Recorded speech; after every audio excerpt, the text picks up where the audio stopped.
Lalu syarat-syarat nifas itu yang tadi ya, keluarnya yang pertama, keluarnya itu khurujuhu ba'da faraghir rahim, keluarnya harus setelah kosong rahim. Ya, mau itu berbentuk alaqah, mau berbentuk mudghah, mau berbentuk bayi, mau berbentuk apapun, ketika setelah keluarnya kosongnya rahim dan dia keluar darah, maka itu disebutnya darah nifas. Gitu. Dan si gumpalan darah ini disebut sebagai calon bayi. Jadi ada yang menyebutkan contohnya ya dokter lah atau orang yang mengerti dalam hal itu ya, ini adalah calon bayi, maka itu adalah disebut darahnya setelah keluar, setelah kosongnya rahim, maka disebutnya baru darah nifas. Gitu. Adapun darah yang keluar sebelum atau berbarengan itu bukan darah nifas. Itu darahnya apa dong teh? Gitu kalau darah-darah yang keluar sebelum sebelum keluar si bayi bisa disebut darah haid kalau sebelumnya dia haid. Atau disebutnya darah fasad. Darah fasad, darah rusak. Sama dengan darah istihadhah. Kalau keluarnya tidak berbarengan atau tidak bersamai darah haid gitu. Sebelumnya dia nggak berdarah, nggak keluar darah, nggak haid, nggak apa-apa. Ternyata sebelum lahiran tuh pendarahan. Nah, itu hukumnya apa? Maka itu disebutnya hukum darah fasad atau istihadhah. Maka hukumnya ya dia seperti orang suci biasa, masih wajib sholat, masih wajib yang lain. Tapi setelah melahirkan keluar darah, maka itu darahnya baru disebut darah nifas. Terus ayyakuna qablan qidha 15 yauman min faraghir rahim. Dan harus keluarnya itu si darah nifas itu keluar sebelum 15 hari, ya. Masih dalam jangkauan 15 hari. Kalau ternyata setelah nifas kosong tidak keluar apa-apa nih, enggak ada nifas selama 16 hari baru keluar, maka itu bukan lagi nifas disebutnya. Itu baru disebutnya haid lagi, ya. Kalau ternyata keluar darahnya di hari ke-5, hari ke-10 itu baru nifas. Kalau keluar darahnya di hari 16, 17, 15 ke atas ya. 16, 17, 18, 19 ke atas itu bukan lagi darah nifas. Berarti dia tidak mengalami nifas, tetapi mengalami apa? Haid. Gitu. Ayyakuna qablan qidha 15 yauman. Jadi sebelum 15 ya. Ada dalam jangkauan 15. Kalau sudah 15 kosongnya ya enggak keluar-keluar darah nih selama 15 hari. Setelah 15 hari baru keluar, maka itu bukan darah nifas tapi darah haid. Bal huwa haidun. Tapi itu adalah darah haid. Allah yatakhallal baina damain nifas al-awwal wa tsani aqallut tuhri. Wa huwa 15 yauman. Fa in takhallala bainahuma dzalika fa tsani laisa bin nifas wa innama huwa haid. Tidak bercampur darahnya, takhallal itu terputus-putus. Tidak terputus-putus darahnya, darah nifas keluar suci, keluar suci. Nah, tidak terputus-putus yang mana si pemutusnya, si sucinya ini tidak lebih dari 15 hari. Kalau lebih dari 15 hari, itu bukan lagi nifas, maka itu menjadi darah haid. Gitu.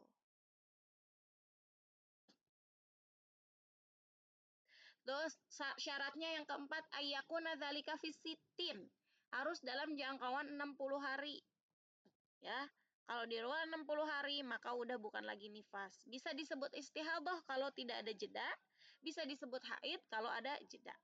Gitu. Falau ra'at ba'da sittina daman walau bisa beridiasirin falaisa binifas. Kalau kamu masih melihat darah keluar setelah 60 hari, walaupun sedikit, maka itu bukan lagi darah nifas. Tsumma in wujida fihi syartul haid, kalau ketika kamu masih melihat di hari ke-61 itu masih ada darah, lihat darahnya apakah sesuai dengan syarat-syarat haid gitu. Kalau sesuai dengan syarat-syarat haid, maka itu darahnya darah haid. Gitu ya.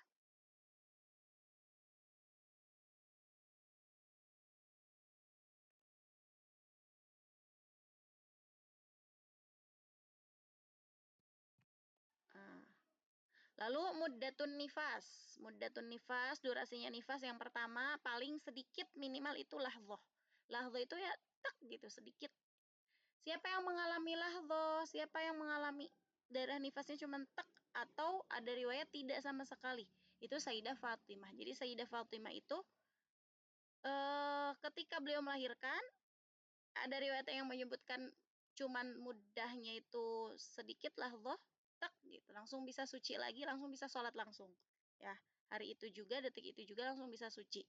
Ada yang menyebutkan tidak tidak nifas sama sekali, itu Sayyidah Fatimah. Jadi Sayyidah Fatimah selama hidupnya beliau tidak pernah mengalami haid dan tidak pula nifas gitu. Masya Allah. Jadi benar-benar wanita suci gitu ya. Jadi hidupnya memang tidak terputus dari ibadah. Tidak ada yang memutus beliau dari ibadah. Walaupun yang memutusnya itu adalah haid, nifas. Beliau tidak terputus sama sekali. Masya Allah. Lalu ghalibnya berapa? Paling banyaknya itu 60 hari. Paling banyaknya 60 hari. Dan paling ghalibnya itu 40 hari. Ghalib itu kebiasaan. Kebiasaan ini gimana kok bisa menyebutkan kebiasaan itu 40 hari? Yaitu waktu di zaman Rasulullah, ya, para sahabat perempuan itu nifasnya kebanyakannya 40 hari, makanya disebut atau menjadikan waktu ghalib kebiasaan wanita. Oke. Terus yang disebut hukum dan adat. Hukum itu hukum nifas, kita sebut dia orang yang bernifas ketika ru'yatud dam, ketika melihat darah. Tapi adat kita hitung dari awal mula dia keluar atau dia kosong rahim gitu. Kemudian ya, ini nifas sudah.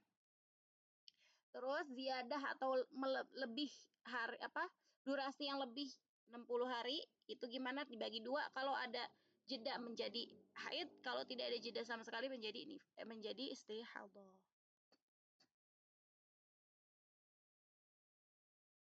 Nah, masuk ke apa yang diharamkan wanita haid dan nifas. Kalau yang diharamkan untuk wanita yang berhadas kecil, artinya berhadas kecil adalah dia yang diwajibkan untuk wudhu atau bersih-bersih atau istinja biasa dan wudhu, bukan mandi besar. Apa aja? Yaitu orang-orang yang punya hadas kecil seperti buang air besar, buang air kecil gitu ya. Terus yang membatalkan wudhu, sesuatu yang membatalkan wudhu itu disebutnya hadas kecil. Yaitu nggak boleh haram sholat, haram tawaf, haram memegang mushaf, haram bawa mushaf. Membawa mushaf, ya itu diharamkan. Nah,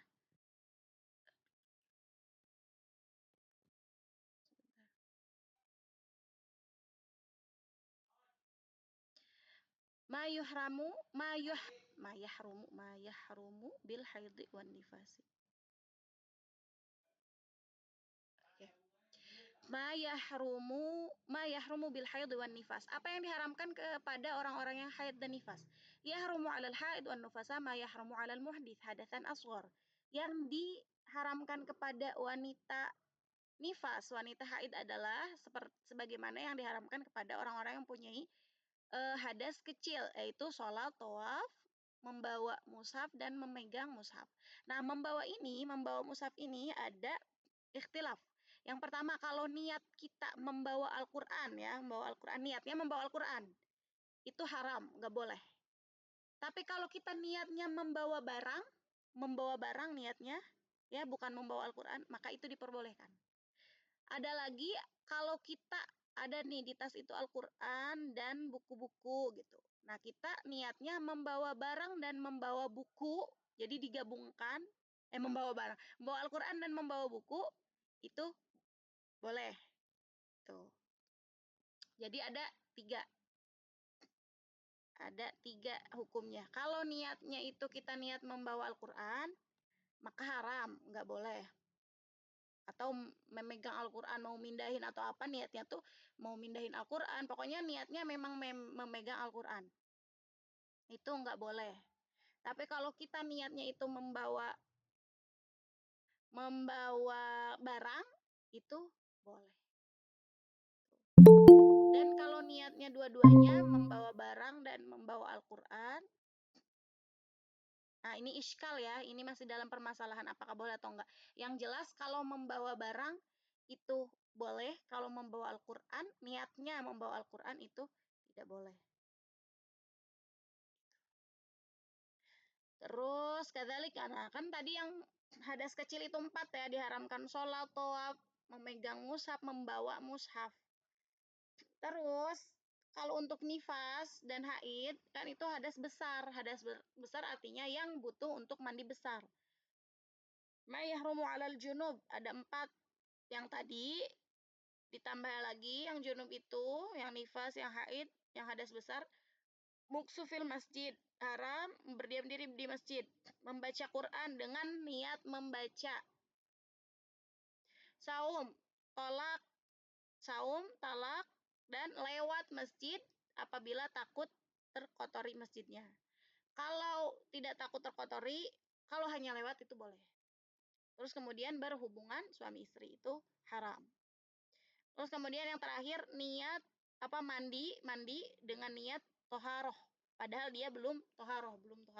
Toharoh bersuci dengan niat ta'abud atau niat ibadah. Kan mandi besar itu ibadah. Sedangkan dia masih berhadas, maka itu haram. Nah, udah. Nah, terus permasalahan selanjutnya adalah zawalul mani sama turuwul mani. Kemarin kita udah menjelaskan tentang zawalul mani. Zawalul mani itu adalah hilangnya penghalang. Penghalang sholat apa salah satunya kan adalah haid. Mani bukan mani ya, pakai ain. Mani itu penghalang. Zawal itu hilang. Zawalul mani hilangnya penghalang. Artinya apa? Artinya kita sudah terhindar dari haid.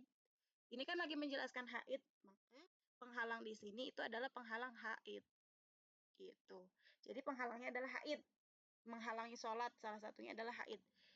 Nah, kalau si penghalang sholat ini hilang, yaitu haid ini sudah hilang, artinya kita ketika cek udah nggak ada nih, udah bersih nih, udah suci.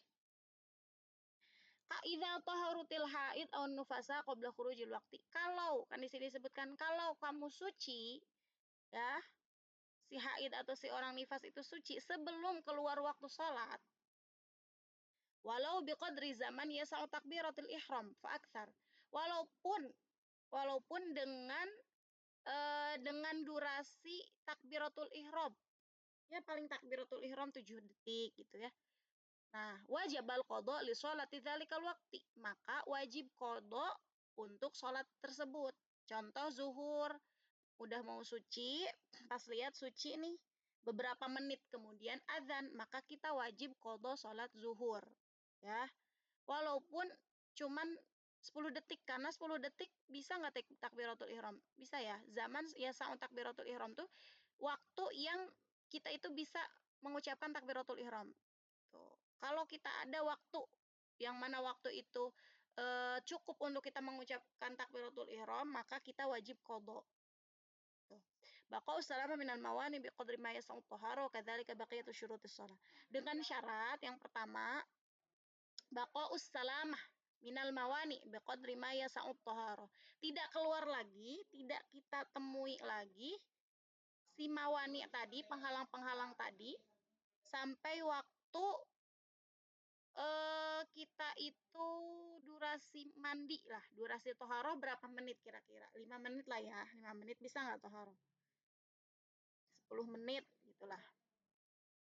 Nah, selama 10 menit ini dari suci, kemudian setelah 10 menit ini nggak kembali si penghalang tadi, mau penghalangnya berupa berupa haid, mau penghalangnya berupa dia itu pingsan, dia jadi nggak punya akal atau apapun yang menghalangi pada sholat, maka dia wajib qadha sholat tadi.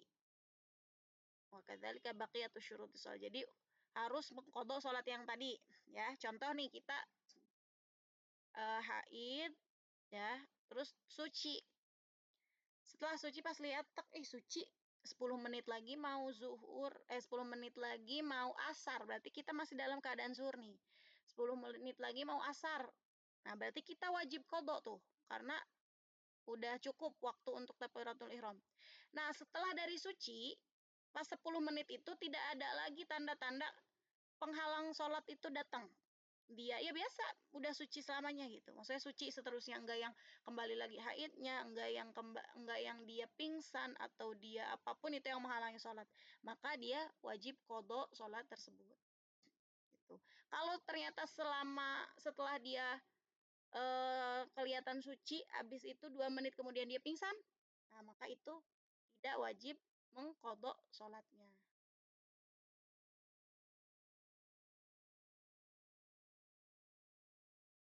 Gitu. Terus syarat yang kedua, baqau salah minal mawani zamanin yas'util qasalah bi akhaffi mungkin.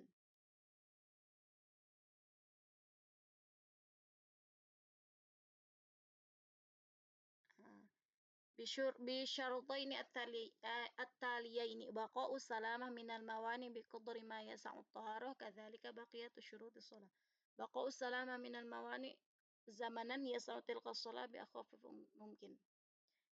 Nah, jadi intinya tadi nggak kembali lagi ya si mawani dan tadi itu dengan kadar apa? Dengan kadar toharoh dan sholat. Bukan sholat toharoh doang, toharoh dan sholat tadi satu waktu itu ya sekitar berapa menit ya? Kita menitkan 10 lah ya. Bisa nggak tuh? 13 menit lah. Bi akhafi mungkin itu yang paling bentarnya. Paling sholat tuh berapa menit yang paling bentarnya. Gitu. Kalau selama waktu itu nggak kembali, nggak ada muncul lagi yang menghalangi sholat, maka dia wajib mengqadha sholat zuhur tadi. Ya. Terus yajibu aidum qadha ma qablaha in jumi'at ma'aha. Nah, wajib juga kita mengqadha sholat yang bisa dijamak. Zuhur dengan asar, maghrib dengan isya. Gimana syaratnya? Gimana syaratnya? Contoh kalau kita sholatnya di suci asar. Suci asar nih. Suci asar, 5 menit lagi sebelum asar, sebelum maghrib berarti ya. Kan ada dalam waktu asar nih kita. 5 menit lagi sebelum maghrib kita ngelihat, ih udah suci. Nah, ada waktu kan kadar untuk takbiratul ihram. Nah, berarti dia satu wajib sholat asar. Lalu setelah itu tidak kembali. Nah, dengan syarat kalau dia diwajibkan qadha 2 sholat tadi asar dengan zuhur, syaratnya apa? Tidak kembali lagi, ya. Tidak kembali lagi mawani tadi, penghalang-penghalang tadi dengan kadar waktu toharoh suci dengan sholat 2 waktu. 15 menit lah ya kita kadarkan sekitar 15 menit. Setelah suci, suci nih 5 menit lagi mau maghrib suci. Berarti kita wajib sholat qadha asar. Karena pasti nggak keburu, jadinya qadha asar nih. Setelah itu, setelah 15 menit ke depan, tidak ada penghalang sholat yang keluar, tidak ada penghalang sholat yang muncul. Gitu. Oh, berarti dia qadhanya wajib apa? 2. Sholat asar dan sholat zuhur. Gitu. Begitupun isya. Kalau dia sucinya di waktu isya, 3 menit lagi isya nih udah kelihatan udah suci nih ternyata. Nah, terus berarti dia wajib qadha isya dan maghrib. Gitu. Paham nggak yang ini?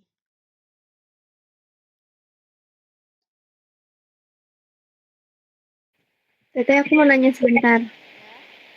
Nah, tadi kan perkiraannya 13 menit itu diambil dari waktu apa teh? Suci dan sholat satu waktu. Ya, kalau kita sucinya di waktu zuhur, berarti kita qadhanya zuhur. Tapi kalau kita sucinya di waktu asar, itu perkiraannya toharoh dan 2 sholat. Toharoh dan 2 sholat. Maka wajib qadha dua-duanya asar dan zuhur.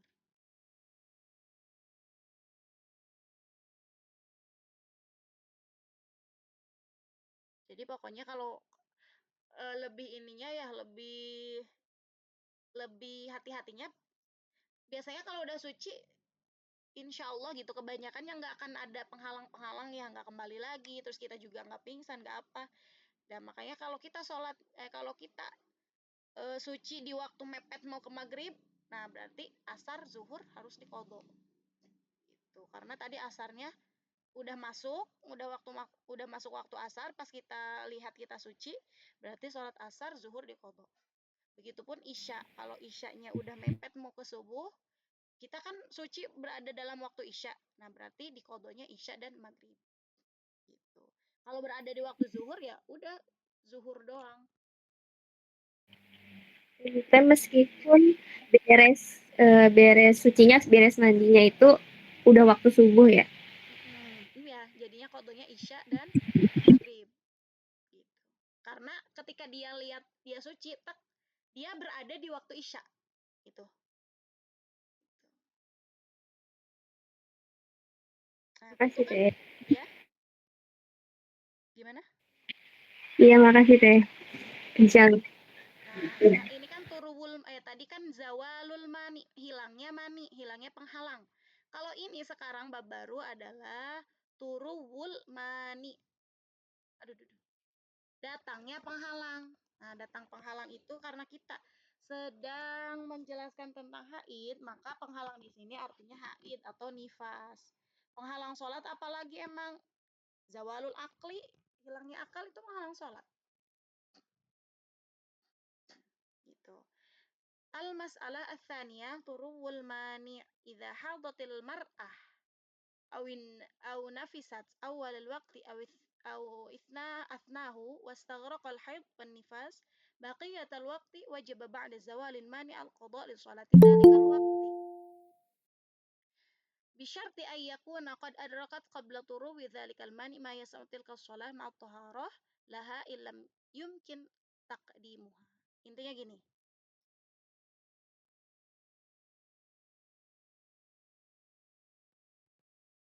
Nah, tadi kan zawalul mani, penghalang sholat.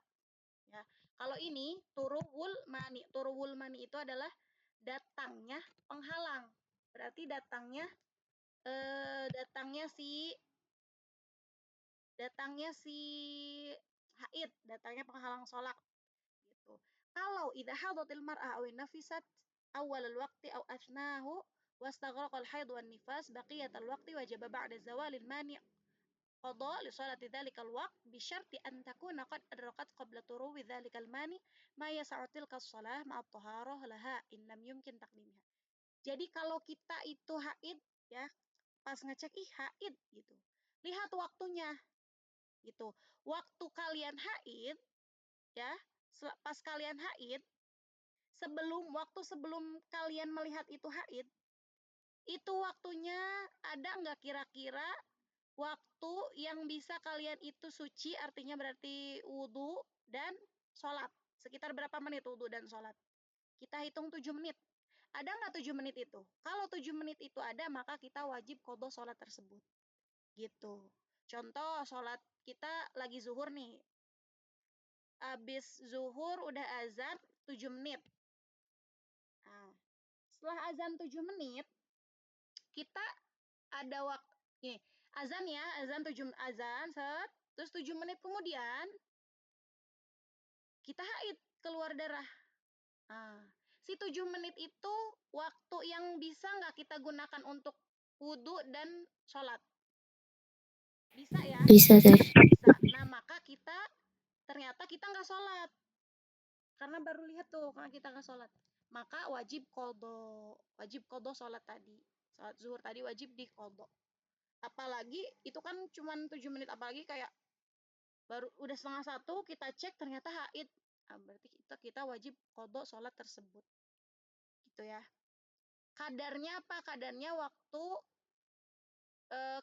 itu tilka sholah ma'at toharoh. Tilka sholat itu kalau dalam zuhur berarti sholat zuhur dengan toharohnya, dengan sucinya. Maksudnya tuh ya untuk kita sholat, suci kita untuk sholat itu berarti wudhu atau membersihkan inilah ya, istinja dengan toharohnya, dengan wudhunya, dengan sholatnya berapa menit kira-kira.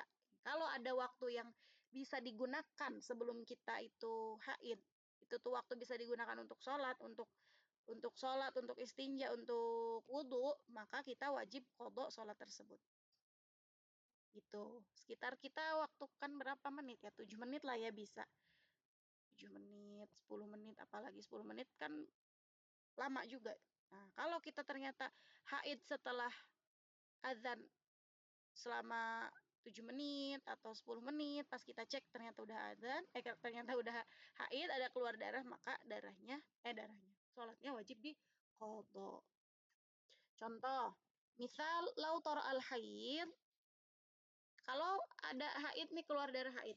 Ba'da dukhulil waqti binisfis sa'ah. Ba'da dukhulil waqti binisfis sa'ah. Setelah masuk waktu setengah jam.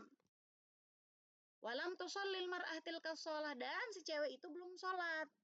Maka apa? Wajib 'alal mar'ah idza tahurat an taqdiyatil shalah. Maka wajib bagi si cewek itu, perempuan itu, ketika ketika dia udah suci nanti, di qadanya setelah suci, maka dia wajib mengqadha sholat tadi. Li'annaha, kenapa? Karena wajadatil waqtal kafi li adaitil shalah. Karena dia itu menemukan atau dia itu punya waktu yang cukup untuk sholat sebenarnya. Kemudian misal lau tara al haid, kalau ada datang keluar haid, ma'adukhulil waqtil asri, berbarengan dengan waktu asar. Jadi baru waktu asar, berbarengan nih. Waktu asar, azan, kita haid bareng dengan waktu asar. Nah, itu qadha enggak tuh? Masalan la yalzamha idza tahurat an taqdi salat al-asr. Maka enggak wajib dia mengqadha salat. Tidak wajib, karena apa? Karena enggak ada waktu yang cukup untuk dia wudhu, istinja, dan sholat. Maka tidak diwajibkan berqadha sholat. Li'annaha lam tudrik zamanin yas'util kasolah, karena dia tidak menemukan waktu yang cukup untuk dia wudhu, untuk dia sholat, untuk dia istinja. Gitu. Ya, itu tentang zawalul mani, datangnya penghalang sholat.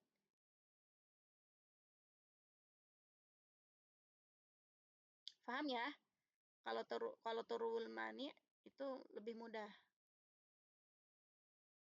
Nah, makanya kita harus teliti jam berapa keluar haid, jam berapa keluar nifas gitu. Karena apa? Karena ada sholat yang harus diqadha sebenarnya. Nah, tadi pertama berarti sholat ya, masalah sholat. Yang kedua yang diharamkan kepada wanita haid dan nifas adalah tawaf. Tawaf itu mengelilingi Ka'bah. Tawaf yahrum 'alal haid wan nufasa at-tawaf bil Ka'bah. Diharamkan untuk wanita haid dan nifas untuk tawaf di Ka'bah. Wa dalil ala hurmatit tawaf, dalilnya kepada diharamkannya tawaf adalah qauluhu alaihi salatu wassalam. Dalilnya adalah hadis Rasulullah, at-tawaf manzilatis shalah. Tawaf itu seperti salat. Walaupun gerakannya beda, tapi tawaf itu seperti salat. Derajatnya seperti salat gitu. Illa anna Allah qad ahalla fihi nut.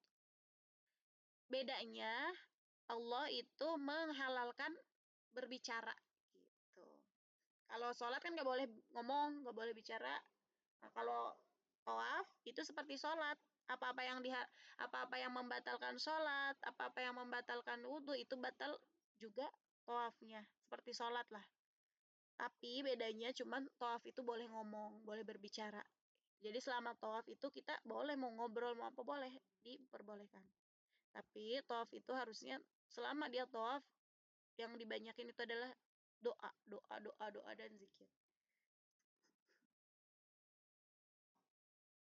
Nah, terus dalilnya rawal Bukhari Muslim an Aisyah radhiyallahu anha anna Nabi sallallahu alaihi wasallam qala laha lamma hadat fil hajj isna'i ma yasna'ul hajj ghaira an la yatufil bil bait. Kata Rasulullah kepada Sayyidah Aisyah, isna'i ma yasna'ul hajj. Kerjakan apa yang dikerjakan orang-orang yang haji, kecuali apa? Ghairu an la yatufa bil bait, kecuali kamu tidak boleh mengerjakan tawaf di Baitullah. Waqad ajma'al ulama ala tahrimit tawaf 'alal haid wan nufasa. Dan juga para ulama telah bersepakat untuk pengharaman tawaf kepada orang-orang haid dan orang-orang nifas.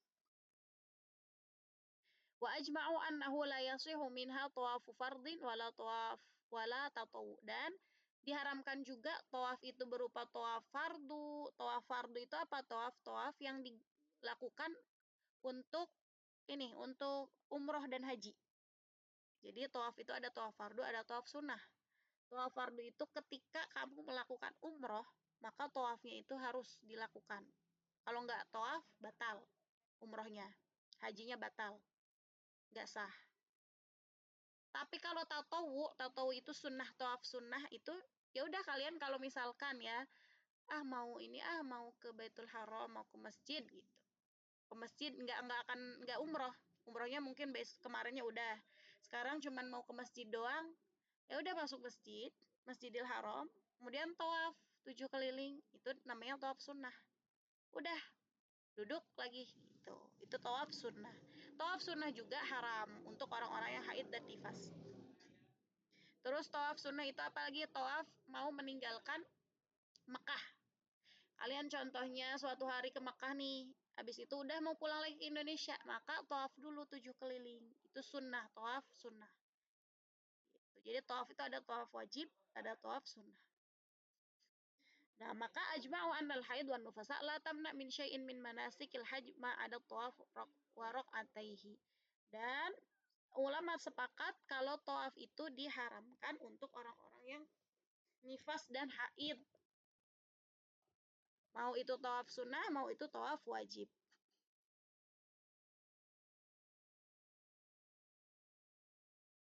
Jadi orang-orang nifas, orang-orang haid itu tidak dihalangi apapun kecuali tawaf doang. Kalau yang lainnya boleh.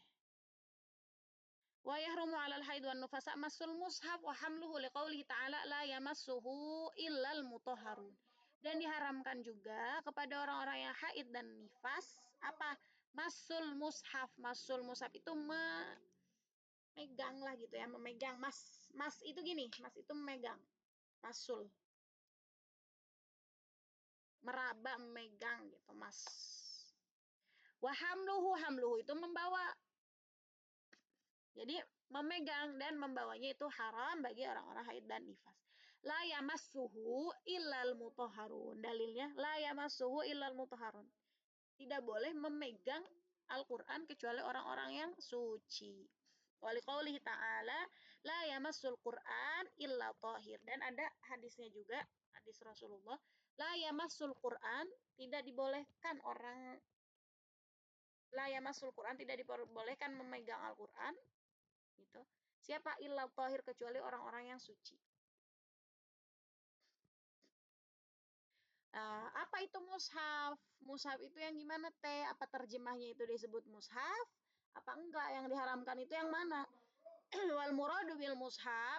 Adapun pengertian mushaf, kullu ma kutiba lidirasati Qur'anin walau ba'du ayatin mufhimah. Setiap yang ditulis, ya, ayat-ayat Al-Qur'an yang ditulis walaupun sebagian doang ayatnya. Dan itu ayatnya mufhimah, bisa difahami. Kalian nulis surat Fatihah. Itu kan sebagian dari surat Al-Qur'an. Maka diharamkan untuk memegang kertas itu. Kenapa? Karena di situ ada tulisan Al-Qur'annya. Walaupun sebagian. Walau ba'du ayatin mufhimatin. Walaupun sebagian ayat. Ayatnya tapi ayat yang mufhimah yang bisa dimengerti. Maksudnya satu ayat gitu lengkap. Atau setengah ayat tapi ayatnya dimengerti gitu.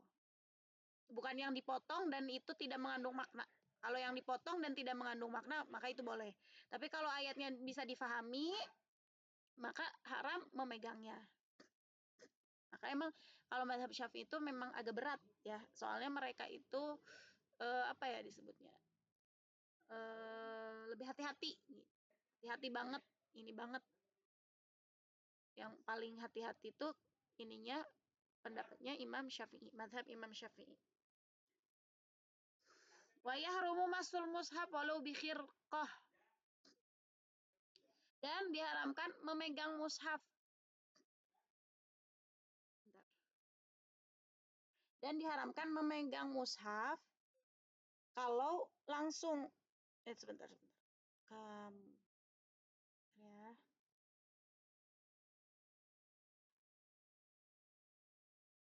Oh ya. Dan diharamkan memegang mushaf, yahrumu masul mushaf walau bi khirqah, walaupun dengan kain. Khirqah itu kain. Jadi kalau haid nih, mushaf Al-Qur'an, kalian mau megang pakai kain itu nggak boleh. Kalau di mazhab Syafi'i. Benar-benar nggak boleh. Walau bi khirqah. Khirqah itu kain. Nah, ini yang tadi Wa yahillu hamlul mushaf ma'amti'atin. Kalian diperbolehkan memegang mushaf atau membawa-bawa mushaf ma'amti'atin dengan benda-benda, dengan ya barang-barang lain gitu. In qasodal hamil al-mata' wahdah.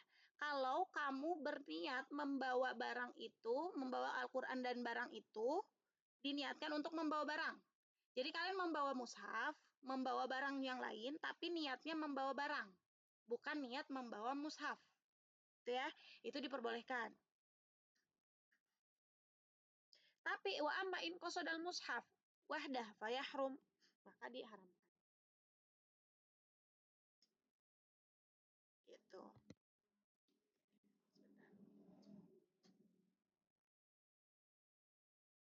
Oke, diulangi ya. Wa yahillu hamlul mushaf ma'a amti'atin in qasadal hamil al-mata' wahdah. Jadi kalau membawa mushaf dan membawa barang lain nih. Contohnya ada mushaf, ada barang lain. Kalau kita niatnya membawa mushaf, membawa barang, niatnya membawa barang, maka boleh. Wa amma in qasadal mushaf wahdah fayahrum. Tapi kalau kalian niatnya membawa mushaf doang, niatnya membawa mushaf, maka fayahrum, maka diharamkan, enggak boleh. Wa amma in qasadal mushaf wal mata' ma'an aw lam yaqsud syai'an fayahillu 'indal alamah ar-ramli. Kalau kalian itu berniat membawa mushaf dan barang, ya, bukan membawa mushaf doang niatnya. Barang dan mushaf ma'an berbarengan atau tidak niat sama sekali, maka diperbolehkan menurut Imam Romli. Khilafan lil Allama Ibnu Hajar, tapi berbeda dengan Ibnu Hajar. Kalau Ibnu Hajar tetap nggak boleh. Kalau niatnya berdua gitu, niat membawa mushaf dan niat membawa barang. Gitu ya, paham ya? Kalau niat membawa mushaf maka tidak boleh. Niat membawa barang boleh. Niat membawa barang dan mushaf maka boleh. Kita ambil aja, kita ambil yang mana teh? Ambil aja yang sesuai yang kita sesuai dengan kebutuhan kita. Kita kan lagi ini nih, kita mau mengambil Imam Ramli, boleh ambilnya Imam Ramli yang memudahkan karena ini sama-sama Syafi'i dua-duanya. Gitu. Nah, sekarang al-lubsu fil masjid atau al-muksu fil masjid, berdiam diri di masjid. Yahrumu 'alal haid wan nufasa al-lubsu fil masjid, diharamkan kepada wanita haid dan nifas apa al-lubsu fil masjid, berdiam diri di masjid. Qaulihi sallallahu alaihi wasallam, karena ada dalil dari Rasulullah, inilah uhillul masjida li haidin wala li junubin. Saya tidak menghalalkan masjid untuk siapa? Untuk orang-orang yang haid dan orang-orang yang junub. Wa kadzalika yahrumut taraddud fil masjid. Dan begitu juga diharamkan untuk bulak-balik taraddud itu, bulak-balik di masjid. Masuk keluar enggak boleh. Lianna taraddud, karena taraddud itu yushbihul muks, seakan bisa disebut dia itu berdiam diri. Gitu. Karena keluar masuk. Nah, itu bisa dikategorikan sebagai muksun, berdiam diri, maka haram juga. Gitu. Kalau tadi cuman murur, beda dengan murur. Murur itu lewat. Murur itu diperbolehkan kalau tidak mengotori. Kalau kita takut mengotori, maka diharamkan juga. Gitu. Yang dibolehkan apa? Murur, melewat. Lewat itu bahkan ada yang syaratnya murur itu kamu masuk pintu ini, keluar pintu sono. Gitu. Beda pintunya. Itu yang diperbolehkan. Gitu. Terus kalau dalam keadaan darurat, gimana darurat? Gitu. Contohnya hujan gede, lebat, atau kita sendiri di luar. Kalau kita di luar malah bahaya. Nah, itu dibolehkan. Darurat, dalam keadaan darurat. Lalu gimana teh kalau yang memperbolehkan? Wallahu a'lam. Selama yang kita pelajari itu tidak boleh ya. Tapi pernah dengar juga katanya ada dari mazhab lain yang memperbolehkan asal wudhu dulu. Terlebih dahulu wudhu. Gitu. Tapi ya kurang tahu sih. Cuman katanya ada yang memperbolehkan dari mazhab lain. Kalau memang tidak butuh-butuh banget mah udah mendingan nggak usah. Ya. Gitu. Karena apa? Contoh kita mau ngaji. Ngajinya di masjid.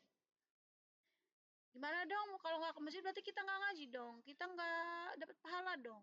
Nah, dengan kita menghindari sesuatu yang diharamkan, itu kita juga dapat pahala. Kita menghindari masuk masjid karena mengikuti siapa? Mengikuti perintah Allah, perintah Rasulullah. Betul. Nah, kita juga dapat pahala. Kita menghindari sesuatu yang diharamkan Allah, itu dapat pahala juga. Jadi jangan beranggapan bahwa itu ya udah biasa, nggak dapat apa-apa. Itu dapat pahala. Kita menghindari sesuatu yang diharamkan Allah tuh. Contoh tadi masuk masjid, terus membaca Al-Quran. Kayak, duh kalau nggak baca Al-Quran, nggak dapat pahala dong gitu. Nggak dapat pahala dong nantinya kalau nggak baca. Nah, kita nggak baca adalah itu malah yang dapat. Karena kita mengikuti larangan. Maksudnya itu yang dilarang kayak gini, kita taat kayak gini. Nah, itu juga mendapat pahala. Gitu. Jadi pahala tuh bukan hanya ada di perintah saja, di larangan juga ada. Kalau kita larangannya itu kita ikutin, maksudnya kita taat dengan larangannya, tidak mengikuti, ya kita juga dapat pahala. Gitu. Jangan menabrak apa yang sudah Allah tetapkan.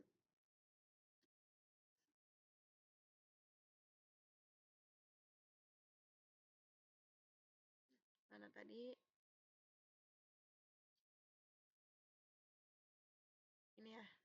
Nah, yahrumu 'alal haid. Kemudian apalagi teh? Yahrumu 'alal haid wan nufasa qiraatul Qur'an. Haram apa qiraatul Qur'an? Membaca Al-Qur'an. Qiraatul Qur'an, membaca Al-Qur'an. Liqaulihi ta'ala la yaqra'ul junub walal haid syai'an minal Qur'an. Ini ada hadisnya. Dalilnya adalah tidak diperbolehkannya orang-orang haid, orang-orang nifas, orang-orang junub membaca Al-Qur'an. Wa innama tahrumu qira'atul Qur'an bi syurutis salih. Tapi diharamkannya itu dengan syarat. Nah, dengan syarat diharamkan itu. Jadi haram karena apa? Karena ada syarat-syaratnya. Yang pertama, qauniha biqasdil qira'ah wahdah. Dia itu memang berniat untuk membaca. Memang niatnya niat membaca Al-Quran, niat tadarus, niat baca. Au ma'a ghairiha, atau dengan yang lainnya. Jadi niat baca, ada niat membaca di dalam hati, nggak boleh. Gitu ya. Atau ada niat membaca, ada niat zikir, dua-duanya. Nggak boleh juga. Jangan ada niat membaca. Jangan ada niat tadarus lah istilahnya gitu ya. Fa'ilam taksudil qira'ah, kalau bukan niat membaca, bi'an qasodati dzikri, seperti niat zikir, awil mawa'id, atau niat memberikan nasihat, awil qasas, atau niat untuk bercerita, gitu. Mungkin ceritanya ada di dalam Al-Quran, ada ayat Al-Qurannya, atau memberi peringatan dengan membacakan dalil, itu nggak niat qiraat kan? Awit tahassun, atau membaca Al-Quran itu bukan niat membaca, tapi niat untuk menjaga diri. Gitu, contoh baca-baca doa-doa di Al-Quran dengan niat tahassun. Tahassun itu menjaga diri. Contoh baca ayat kursi dengan niat untuk menjaga diri. Nah, itu apa? Diperbolehkan. Walam taksid ma'ahal qiraah, tapi tidak berniat untuk membaca Al-Quran ya. Karena membaca Al-Quran itu kalau niatnya membaca Al-Quran haram. Maka kalau niat-niat yang tadi, apalah yahrum, tidak diharamkan. Wa idza atlaqat bi an lam taqsid syai'an fakadzalika la yahrum. Atau gimana teh, kita baca tapi nggak niat membaca Al-Quran, nggak niat apa-apa, baca aja gitu. Boleh, kalau itu boleh. La tahrum. Kalau tidak niat apa-apa, maka boleh. Asal jangan dihususkan berniat membaca Al-Quran. Gitu. Kemudian kauniha billafzi bihaitu tusmi' nafsaha. Dan diharamkan membaca Al-Quran itu apa? Kauniha billafzi, dengan lafaz, dengan ucapan ini, dengan lisan. Ya, kalau bacanya di dalam hati itu boleh. Kalau dilafatkan bihaitu tusmi' nafsaha, dengan kadar terdengar oleh dirinya sendiri terdengar, maka itu haram. Nggak boleh kalau dilafatkan. Kalau di dalam hati boleh.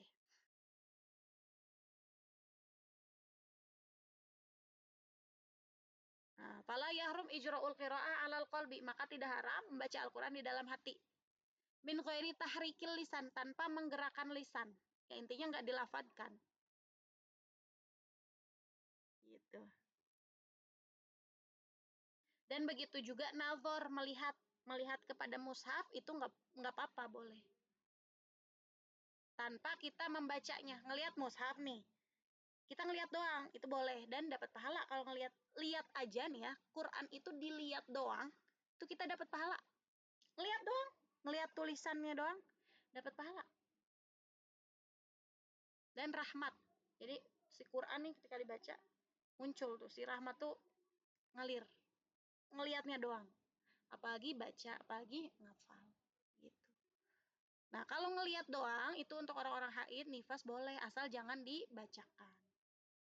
Wa ajma'ul fuqaha ala jawazit tasbih wa tahlil wa sairil adhkar ghairil Qur'an lil haid wan nufasa. Tapi untuk bacaan-bacaan zikir lain, tasbih, tahlil ya selain Al-Qur'an itu diperbolehkan untuk orang-orang yang haid.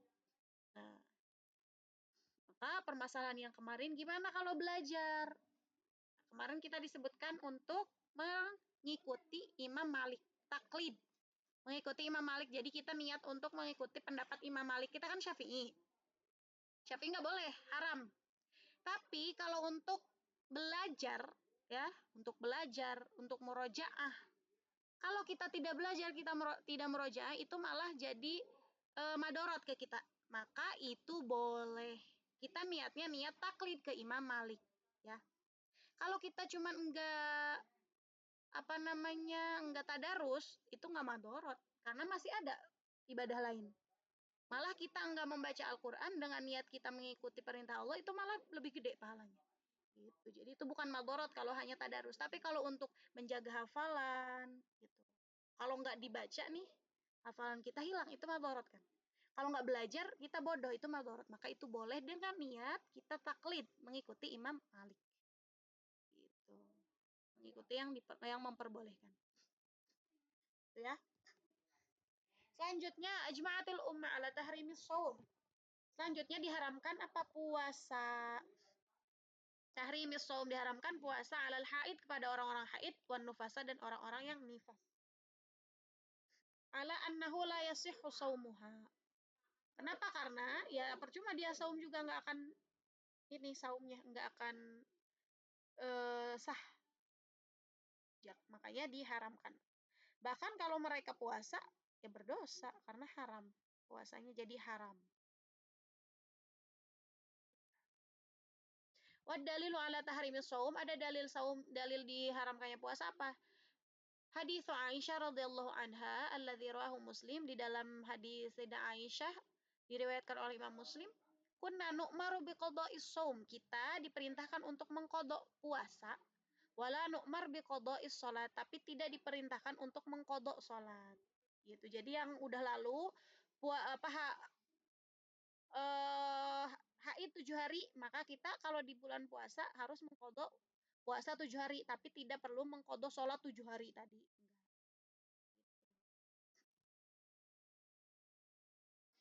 Nah, kan ini disuruh mengqada, berarti ini menunjukkan bahwa dilarangnya puasa. Kalau Sayyidah Aisyah kan menyebutkan diperintahkan untuk mengqada puasa, nah berarti ini menunjukkan bahwa puasa itu dilarang ketika dia haid. Gitu. Kemudian yang terakhir asamin talak, ditalak. Ya harumu talaqul haid fihi liqauli ta'ala ya ayuhan nabiyyu idza talaqtumun nisa fatalliquhunna li'iddatihinna wa ahsul iddah. Nah, gitu. Diharamkan talak kepada orang-orang yang haid. Liqauli ta'ala, atas dalil Allah Ta'ala di dalil Al-Qur'an, ya ayyuhan nabiyyu idza talaqtumun nisa fatalliquhunna li'iddatihinna wa ahsul iddah. Ya wahai Nabi, kalau engkau ingin menalak perempuan, maka talaknya itu fatalliquhunna li'iddatihinna wa ahsul iddah. Intinya menalaknya itu ya pokoknya intinya di ayat ini itu tidak boleh mentalak ketika haid. Gitu. Harus menalak di waktu-waktu si iddah ini apa ya disebutnya? Si iddah ini tuh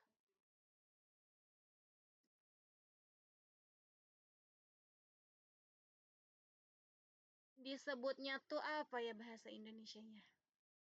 Tidak madorot gitu. Dia di waktu-waktu biasa. Kenapa di waktu talak diharamkan? Satu, sakit. Nggak boleh menggabungkan dua sakit. Sakit haid, sakit talak. Gitu. Kedua, ketika ditalak haid, gimana kalau dia itu ternyata setelah haid itu dia hamil? Nah, maka jadi rancu. Ini siapa? Hamil anak siapa? Kan nggak tahu. Nah, makanya diharamkan untuk ditalak haid. Setelah haid baru boleh. Gitu. Kalau setelah haid pas di haid ditalak, nanti setelah haid ternyata dia hamil, kan jadi rancu. Gitu. Bisa jadi ini sebelumnya dan si suaminya itu. Makanya diharamkan untuk menalak ketika haid. Nah, idza aratumut talaq fatalliquhu li'iddatihinna. Maksud li'iddatihinna tadi itu li awwaliha, sebelumnya. Itu sebelum haid. Sebelum haid itu boleh. Fatalliquhunna li'iddatihinna. Maka talaklah wanita-wanita itu di sebelum haid, di waktu dia suci. Wa ahsul iddah ai ihfadhuha lituraji'u qabla faraghiha. Jagalah mereka untuk jagalah mereka ketika mereka dalam keadaan haid lah gitu. Jangan ditalak. Sampai benar-benar si wanita itu tuh farog itu kosong rahimnya. Ketika haid kan nggak tahu setelah haid itu dia bakalan hamil atau enggak. Maka tunggu sampai dia suci. Setelah ketahuan ternyata dia farog rahimnya, maka boleh baru setelah suci boleh ditalak atau sebelum ya intinya dalam keadaan suci lah. Gitu. Dikhawatirkan kalau pas haid dikhawatirkan setelah itu dia memiliki keturunan, memiliki bayi. Dia haramkan untuk ditalak ketika haid. Walamma talaqa bin Umar imra'atahu wa hiya haid amarahu Nabi sallallahu alaihi wasallam biraj'atiha wa imsakiha hatta tathur. Nah, ketika itu ada sahabat Umar, Ibn Umar menalak istrinya ketika haid. Maka Rasulullah memerintahkan untuk kembali dulu, sebenarnya rujuk sampai dia suci. Setelah suci baru boleh ditalak. Gitu. Kenapa? Karena ini tadarrur bitulil iddah. Karena ini di madorotnya apa? Madorotnya iddahnya lama. Gitu. Karena kan kalau ketika haid pas ditalak, kemudian dia itu hamil, ya, hamil. Dan ternyata setelah haid itu dia hamil, maka iddahnya sampai kapan? Iddahnya sampai dia melahirkan. Setelah melahirkan baru boleh nikah lagi. Iddah, tahu kan masa iddah. Berarti ini madorot dong. Madorot banget menunggu 9 bulan jadinya. Nah, makanya nggak boleh ditalak ketika haid. Dikhawatirkan ketika itu dia hamil, maka iddahnya panjang. Sampai setelah melahirkan. Setelah melahirkan selesai baru iddahnya selesai dan boleh lagi nikah seperti itu. Yang lain. Gitu ya. Maka kenapa diharamkan talak itu tadi? Yang pertama menggabungkan sakit, ya. Jadi menambah-nambah rasa sakit. Yang kedua, ya tadi ditakutkan dia punya keturunan. Yang tiga, nanti iddahnya jadi lama sampai menunggu lahir 9 bulan. Gitu. Kemudian wa kadza yahrumu alaihi an yutalliqa fi tuhrin jama'aha fi. Dan diharamkan juga wa kadza dan begitu pula yahrumu diharamkan alaihi kepadanya an yutalliqaha menalak perempuan istrinya itu fi tuhrin di waktu suci. Nah, tadi kan di waktu haid itu haram ya. Di waktu suci bisa jadi haram ketika apa? Jama'aha fi, ketika mereka setelah melakukan hubungan, maka diharamkan untuk menalak. Kenapa ditakutkan seperti tadi? Gitu. Paham ya?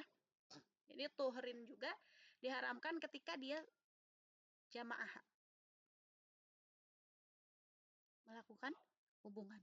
Wa inna ma yahrumu talaqul haid in lam tabdul malan fi maqabilit talaq. Fa in badalat malan fi maqabilit talaqiha lam yahrum.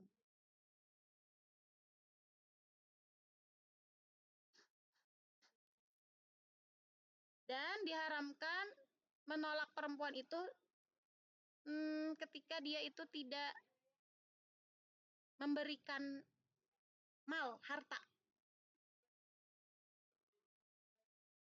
Fa'in badalat malan fi maqabili talaqiha lam yahrum.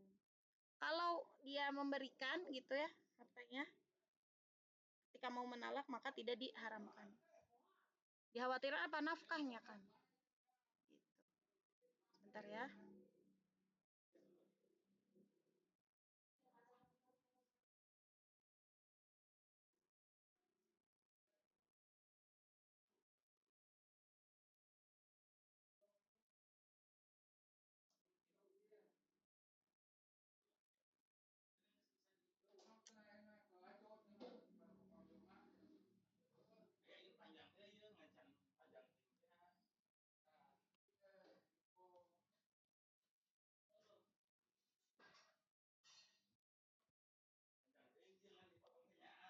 Gandeng.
Itu ya. Jadi tadi diharamkan juga bisa jadi haram ketika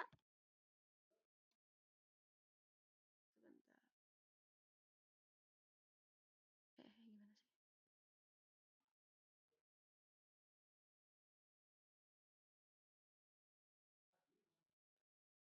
Nah, ini aduh, ini gimana sih? Wa inna ma yarmu talaq al haid illam tabdzul malan fi maqabil talaq fa in badalati malan fi maqabil talaq lam yahrum. Nah, intinya tadi ketika di saat suci juga bisa jadi diharamkan apabila dia telah melakukan hubungan. Kenapa? Ya tadi dikhawatirkan punya keturunan dari hubungan tadi. Gitu. Bisa jadi nggak haram kalau hulu itu kayak memberi harta untuk si wanitanya. Maka diperbolehkan tidak menjadi haram. Ilam tabzul malan fi maqabil talak ya gitu. Intinya kalau di hulu kalau dia memberi harta kepada perempuannya maka tidak diharamkan dalam keadaan suci tadi. Pas dia setelah melakukan hubungan badan. Gitu. Atasi udah 1 jam belum? Atasi al-murur fil masjid in khafat talwisahu. Kemudian keharaman selanjutnya adalah lewat. Murur itu lewat ya. Murur dengan muksun beda. Murur itu lewat. Fil masjid in khafat talwisahu. Ketika ditakutkan mengotori masjid. Wa yahrumu 'alal haid wan nufasa al-murur fil masjid in khafat talwisahu walawih timalan ihtiyatan lahu. Intinya kalau dia mau lewat dan dia takut mengenai kotornya itu berceceran intinya ya, maka dia diharamkan. Tapi kalau dia itu tidak takut dan yakin nggak akan berceceran, nggak akan mengotori, maka boleh kalau sekedar lewat. Wa mithlul haid wan nufasa kullu dhi khabathin yukhsha minhu talwisul masjid fa in amanati talwisal masjid kuriha. Dan ini juga bukan hanya untuk yang haid, seperti orang-orang yang membawa najis, bajunya bernajis gitu, pakaiannya najis atau apanya yang bernajis, ketika dia memasuki masjid dan dikhawatirkan najis itu mengenai masjid, maka diharamkan dia masuk masjid. Gitu. Kalau tidak khawatir, ini nggak akan mungkin kena masjid gitu, ini nggak akan mungkin berceceran. Maka jadi apa? Makruh. Jadinya kuriha makruh. Gitu. Walaupun aman, walaupun tidak mungkin untuk keluar gitu, tidak mungkin berceceran, tidak mungkin mengotori masjid, tapi hukumnya tetap menjadi makruh. Kalau takut, kalau bisa mengotori haram, kalau aman atau tidak mengotori menjadi makruh. Gitu. Al-ashir yang ke-10, yang diharamkan bagi wanita haid dan nifas itu apa? Mubasyarah ma baina surrati warrukbah. Ya, berhubungan badan intinya gitu. Berhubungan suami istri antara pusar dan lutut. Selain itu, selain antara pusar dan lutut itu diperbolehkan. Ya, diperbolehkan selain pusar dan lutut, antara pusar dan lutut. Maka kalau yang antara pusar dan lutut itu hurima, diharamkan. Ajma'al fuqaha ala tahrimi wat'il haid. Diharamkan dan sepakat para ulama bahwa berhubungan suami istri ketika dia haid, istrinya nifas itu diharamkan. Liqauli ta'ala, atas dalil Allah Ta'ala, wa yas'alunaka 'anil mahid qul huwa adzan fa'tazilun nisaa fil mahid. Di sini ada perintah fa'tazilu, hindari wanita-wanita yang lagi haid, nggak boleh dideketin. Intinya maksudnya nggak boleh dideketin itu bukan nggak boleh dideketin secara sosial, nggak boleh dideketin untuk melakukan hubungan. Kapan? Hatta yathurna, sampai dia suci. Apa sampai dia suci ini sampai darahnya udah nggak adaan gitu? Apa sampai dia bersuci? Sampai dia bersuci. Walaupun udah nggak ada, udah kering, tapi belum suci, itu tetap haram. Jadi harus bersuci dulu, harus mandi dulu.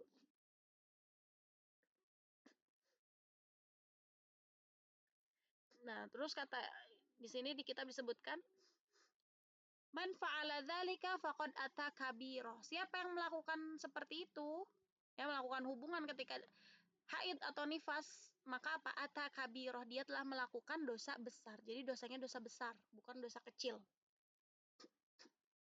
Wa kadzalika tahrumul mubasyarah fi ma baina surrati warukbah, dan tidak boleh bersenang-senang antara pusar dan lutut. Ya intinya nggak boleh bersenang-senang, nggak boleh melakukan apapun antara pusar dan lutut. Dzalikal hadits Ibnu Umar alladzi rawahu Ibnu Majah wal Baihaqi bima'nahu qala sa'altu Rasulullah sallallahu alaihi wasallam.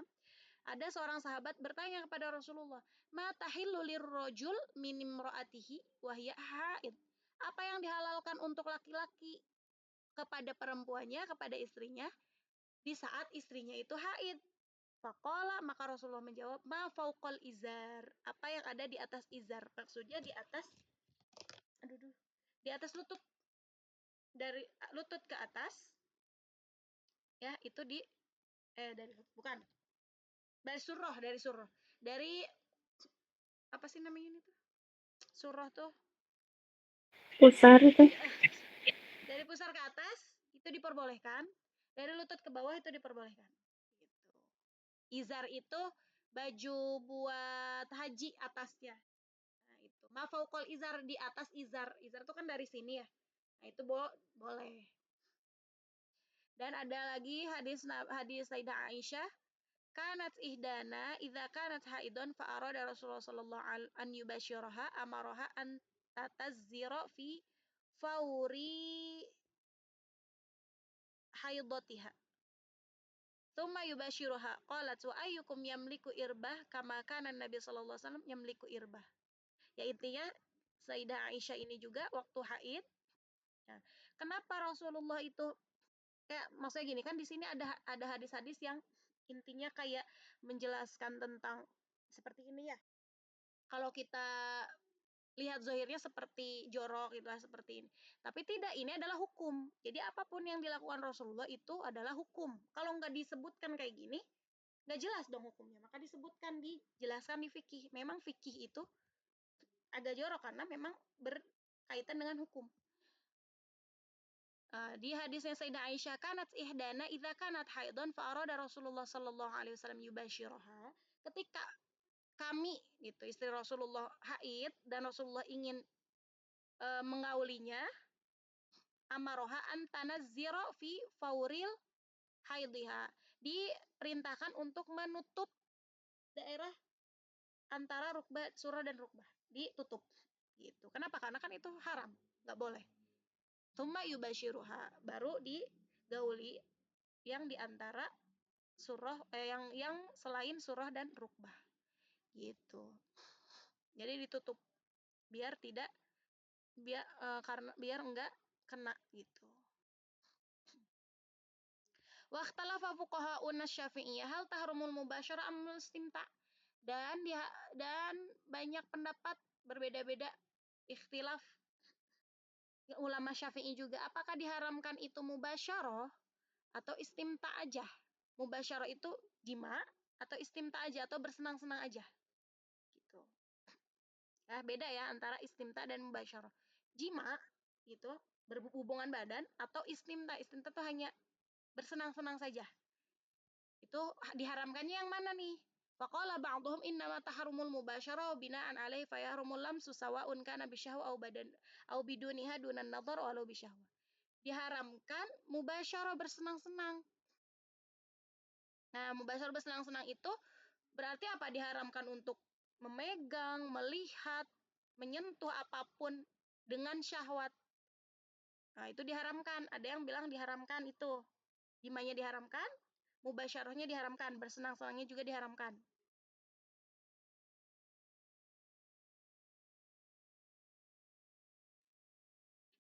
Nah, tapi kalau melihat itu boleh.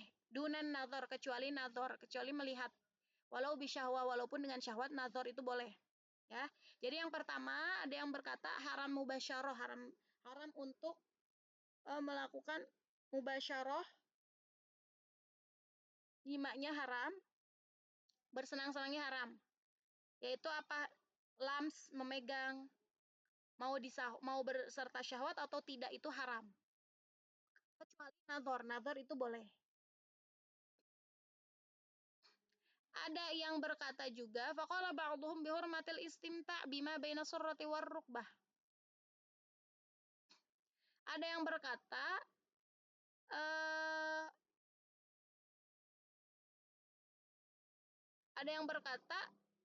boleh kok cina gitu. Kan tadi nggak boleh ya, nazar nggak boleh, memegang boleh, nazar nggak boleh. Jima mah jelas nggak boleh. Terus yang pertama ada yang bilangnya lams, memegang boleh, tapi nazar nggak boleh. Tapi yang kedua ada yang bilang nggak boleh semua.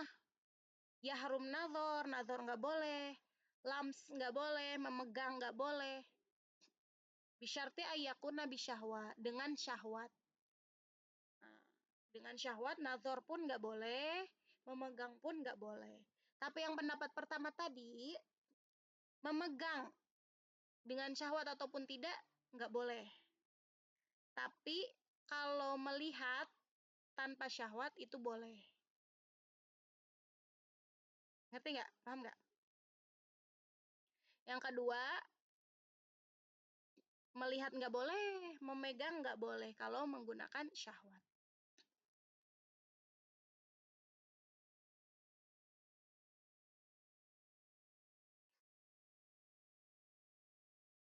Gitu. Mau pendapat mana teh? Ya silahkan ambil pendapat yang mana.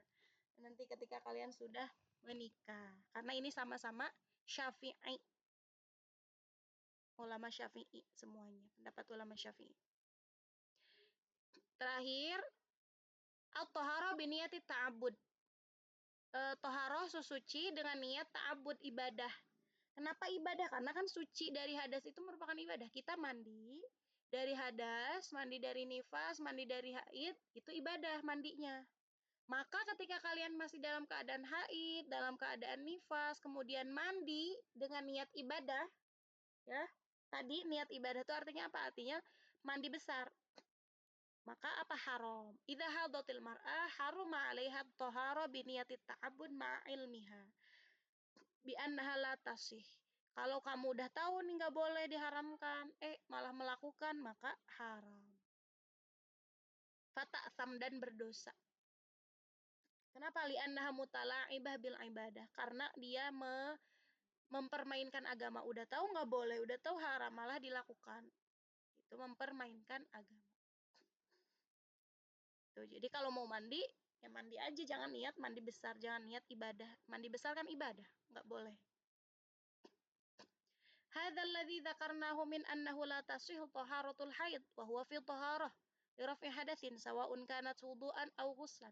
Kenapa? Karena dia itu melakukan toharoh ketika dia belum suci, maka tidak akan mengangkat hadas. Kan mandi besar itu untuk mengangkat hadas besar. Kalau dia mandi besar tapi hadasnya masih ada, maka tidak terangkat hadasnya, ya. Gitu. Wudhu juga sama. Orang haid, orang nifas, wudhunya nggak akan sah. Kenapa? Karena kan wudhu itu untuk mengangkat hadas. Sedangkan dia berhadas. Dia tidak bisa hilang hadasnya dengan wudhu. Maka wudhunya juga menjadi haram kalau dia berniat untuk menghilangkan hadas. Ya, karena dia tahu itu haram, dia tahu itu nggak bisa, nggak boleh. Tapi dilakukan, maka itu haram juga. Mandi, wudhu. Tapi kalau gimana teh, kalau gerak aja, nggak niat apa-apa, nggak niat mengangkat hadas, nggak niat apa, boleh, tapi tidak masuk ke dalam wudhu. Ya kan orang yang nifas, orang yang haid nggak bisa wudhu karena tidak mengangkat apa-apa. Kalau itu cuma gerakan doang gitu, kebiasaan wudhu, silahkan boleh, tapi jangan niat apa-apa. Gitu. Wa amma taharah al-masnunah, adapun suci-suci dari perbuatan yang sunnah, suci-suci sunnah, seperti apa? Linadhafa, seperti untuk bebersih gitu, bersih-bersih. Al-ghusli lil ihram, seperti mandi untuk ihram gitu. Mau ngelakuin ihram, kita kan disunahkan untuk mandi dulu. Wal wukuf, untuk wukuf, ini di haji ya. Waramil jamroh, untuk melempar jumroh, nah, itu disunahkan untuk mandi. Famasnunatun lil haid, maka disunahkan untuk orang-orang haid bila khilafin, tanpa khilaf tuh tanpa apa sih?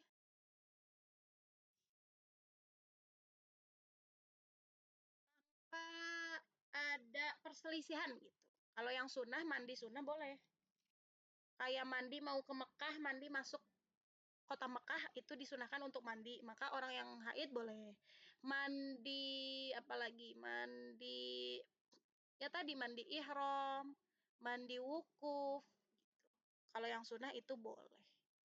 Karena kalau sunnah kan bukan untuk mengangkat hadas. Wa yadullu alaihi qaulu Rasulullah sallallahu alaihi wasallam di Aisyah radhiyallahu anha hina hadat. Ini adalah dalilnya, Rasulullah berkata kepada Sayyidah Aisyah ketika haid, isna'i, perbuatlah semua yang diperbuat orang-orang haji kecuali tawaf. Ghaira an la yatuf. An la yatufi, kecuali tawaf. Tawaf itu diharamkan untuk orang-orang haid dan nifas. Khatimatun, pengakhiran, idzan qata'a adamul haid wan nifas lam yahillu qabla al-ghusli awit tayammum ghairu shaumi wa talaq. Ketika kamu udah selesai dari haid gitu, inqata, terputus darah haidnya, darah nifasnya udah nggak ada, udah terputus, udah bersih, udah putih, lam yahillu, masih belum dihalalkan untuk kamu berbuat apa-apa, berbuat sholat nggak boleh gitu, baca megang mushaf nggak boleh, tawaf nggak boleh, qoblal ghusli, sebelum mandi, awit tayamum atau tayamum, kalau nggak ada air kan tayamum, ghairu shaum wa talaq, kecuali puasa dan talak. Gitu. Jadi ketika telah haidnya udah selesai, nifasnya udah selesai, tapi belum mandi, maka yang tadi, yang diharamkan tadi tetap yang diharamkan tadi ya tetap nggak boleh. Sholat nggak boleh, masuk masjid nggak boleh, yang lain nggak boleh, kecuali dua, apa aja? Tolak dan saum.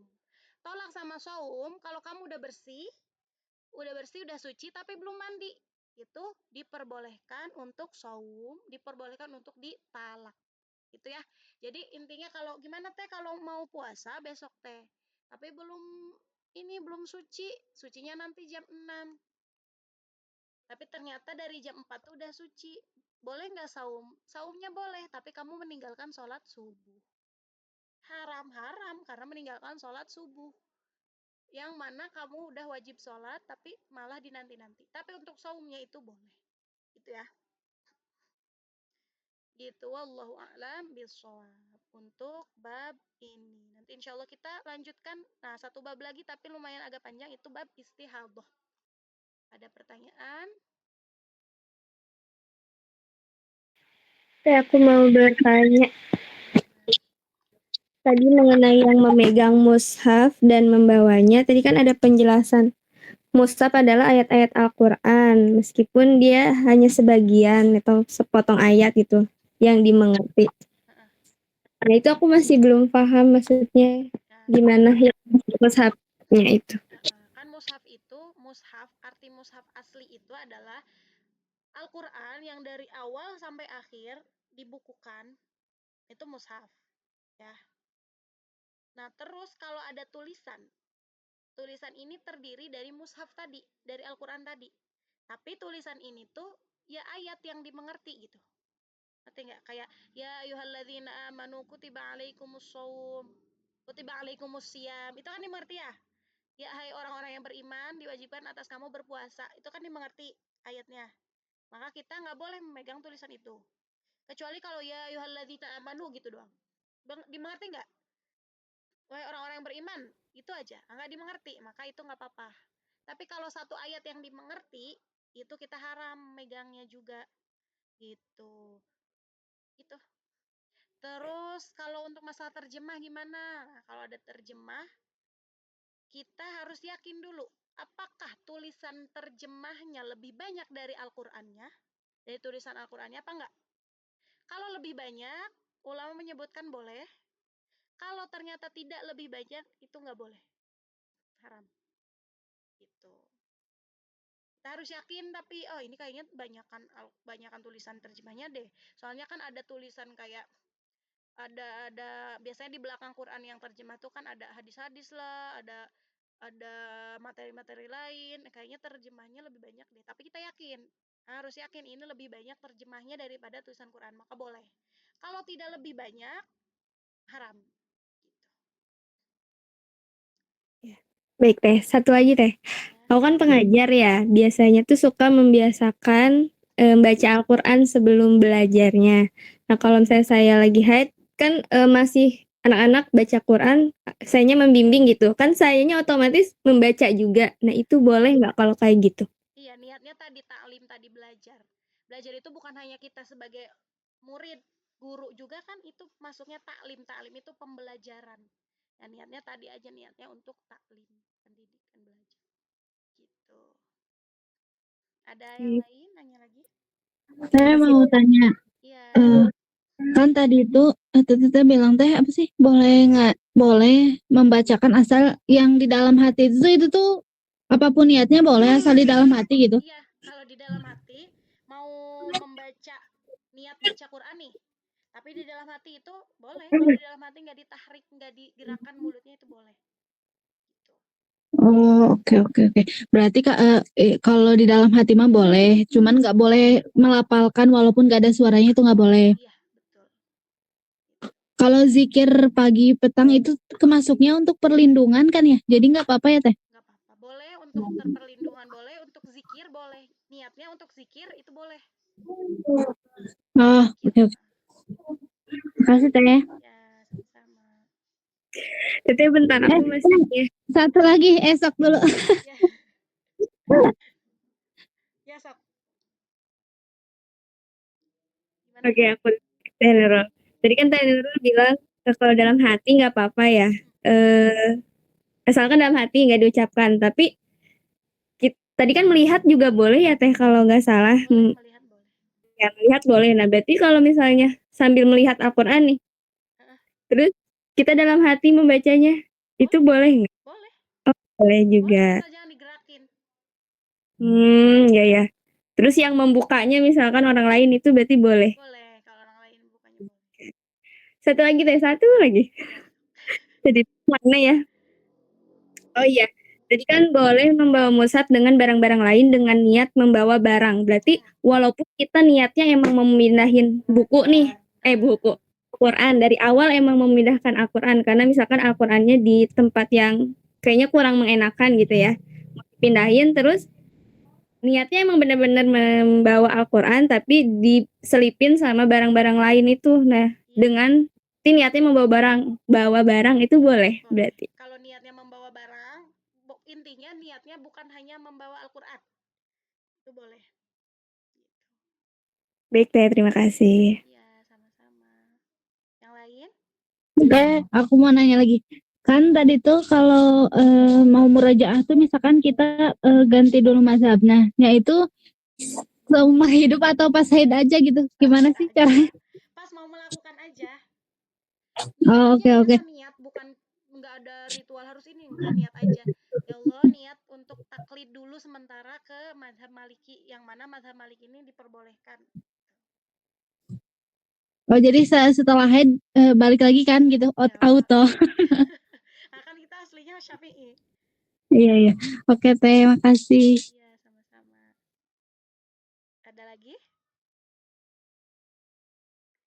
Cukup ya? Tadi aku mau nanya bentar lah. Tadi kan kalau melewat masjid itu kan kalau misalnya kita nggak ragu gitu, tidak takut mengkotori nggak apa-apa ya katanya. Kalau misalnya berdiam di masjid berarti tidak berlaku gitu, seperti itu. Tidak. Kalau muksun berdiam itu bukan murur, bukan lewat. Maka kalau muksun mah mau kita merasa aman, mau nggak ngerasa aman, itu tetap diharamkan kalau menurut mazhab Syafi'i gitu. Tapi ada nih yang memperbolehkan, cuman tidak kuat lah gitu pendapatnya. Gitu. Oke Teh, makasih. Berarti ini ya tok haram gitu. Kalau di mazhab Syafi'i, kalau berdiam diri haram. Kalau tidak ada sesuatu yang darurat lah. Teh, makasih. Ya, lagi yang lain? Gak ada ya? Oke, kalau nggak ada kita insya Allah berapa pertemuan lagi ya? Satu bab lagi sih tentang istihadah. Istihadah itu pembagian istihadah, tata cara istihadah untuk bersih-bersihnya kayak gimana. Dan perhitungan. Nah, kalau di istihadah juga ada perhitungan lagi. Perhitungan di puasa. Gitu. Kalau nggak ada, dicukupkan sampai sini ya pertemuan kali ini. Nah, tatim bilhamdalah, kemudian istighfar 3 kali dan kafaratul majelis. Alhamdulillahirrabbilalamin.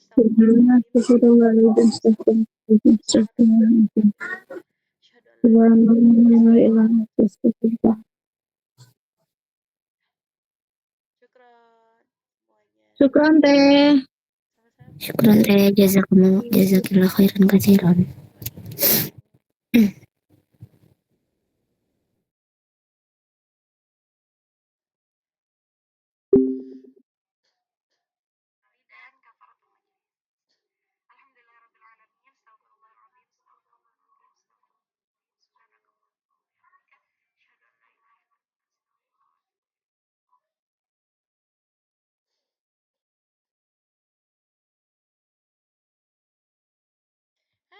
Beres dia 10:30 gue.